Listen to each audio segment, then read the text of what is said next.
भाजपा को अगर कोई रोक सकता है तो क्षेत्रीय दल ही रोक सकता है। क्षेत्रीय दलों को साथ बैठना पड़ेगा। भाजपा को अगर कोई रोक सकता है तो क्षेत्रीय दल ही रोक सकता है। नमस्कार, पॉलिटिक्स में आप सबों का स्वागत है। जी हाँ, भाजपा को क्षेत्रीय दल ही भगा सकता है।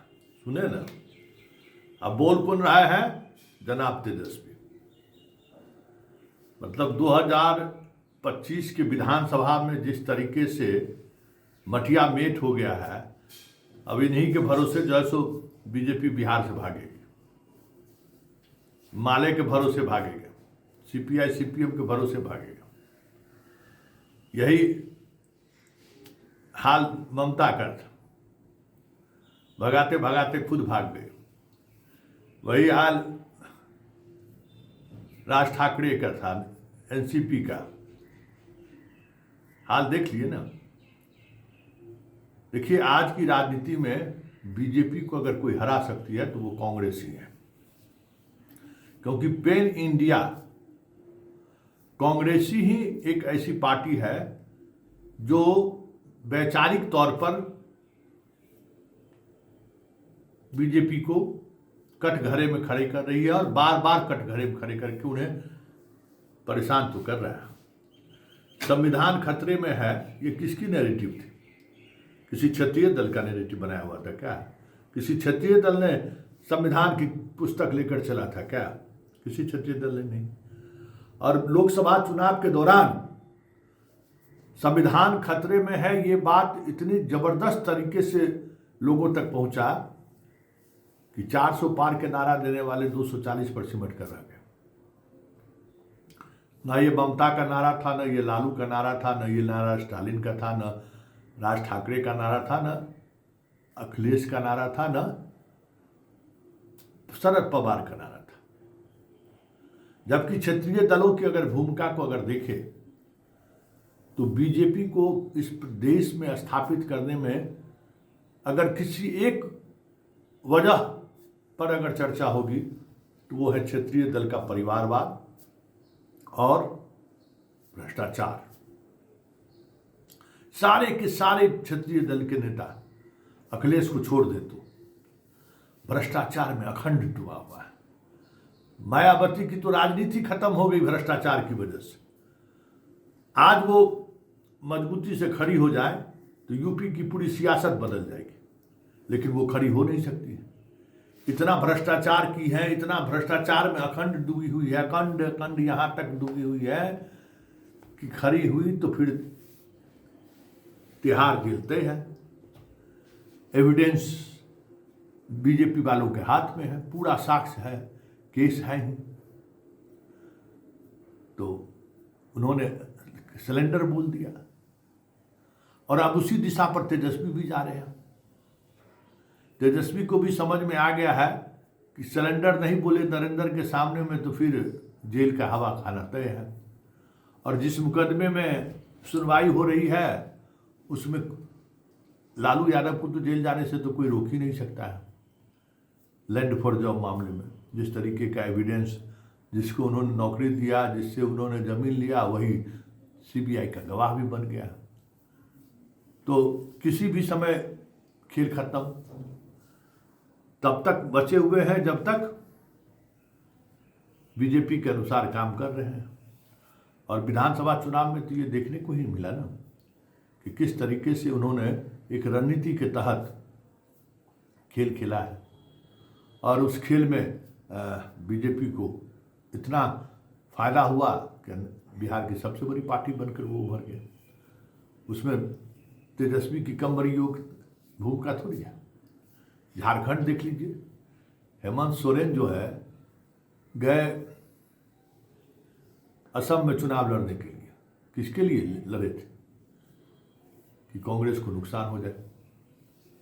और झारखंड में किसी भी दिन सरकार बदल जाए तो कोई बड़ी बात नहीं होगी, क्योंकि इस तरीके के भ्रष्टाचार में फंसे हुए हैं हेमंत सोरेन कि यही है तो फंसेंगे ही कि कांग्रेस से अगर बाहर निकलकर सरकार नहीं बनाए तो फिर मुश्किल है इनका बने रहना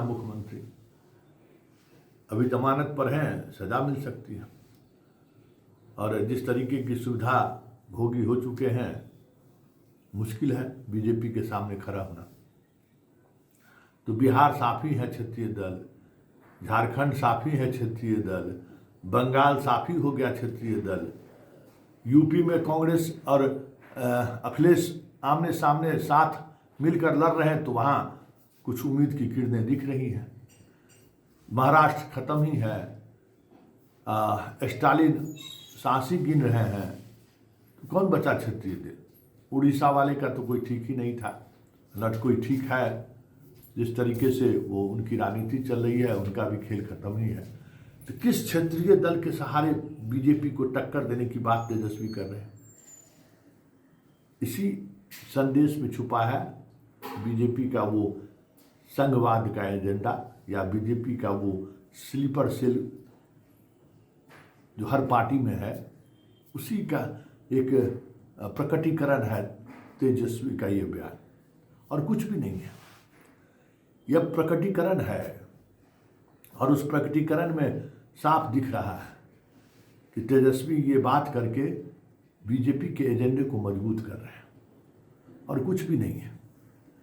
क्षत्रिय दल में इतनी ही ताकत रहती तो ममता आज की ये स्थिति नहीं होती।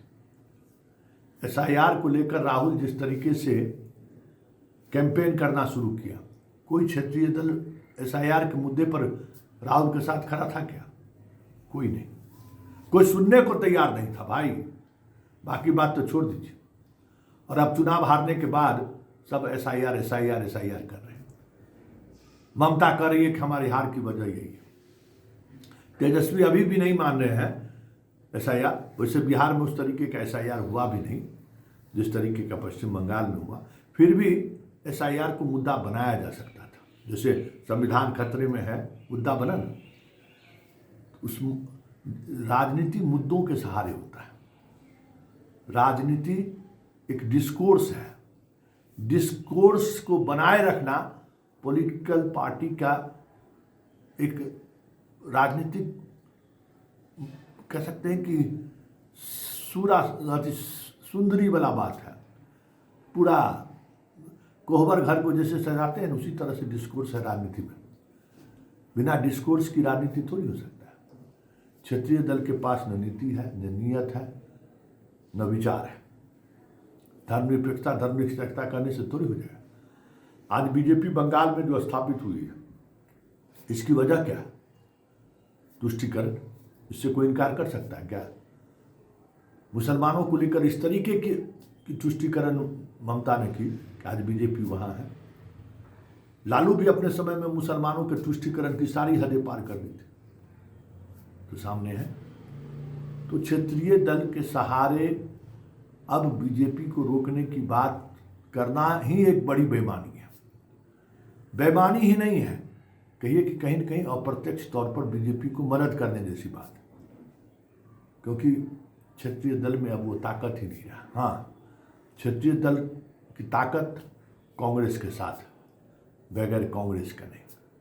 चलिए, पॉलिटिक्स में इतना ही। इजाज़त दीजिए, नमस्कार। और चलते चलते तेजस्वी की वो पूरी बात को सुन लीजिए जो बात उन्होंने क्षेत्रीय दल के संदर्भ में कि सबसे पहले क्षेत्रीय दलों को साथ बैठना पड़ेगा, और क्षेत्रीय दलों को साथ बैठ करके जो सबका राय होगा उस रोड हिसाब पे हम लोग को चलना होगा। भाजपा को अगर कोई रोक सकता है तो क्षेत्रीय दल ही रोक सकता है।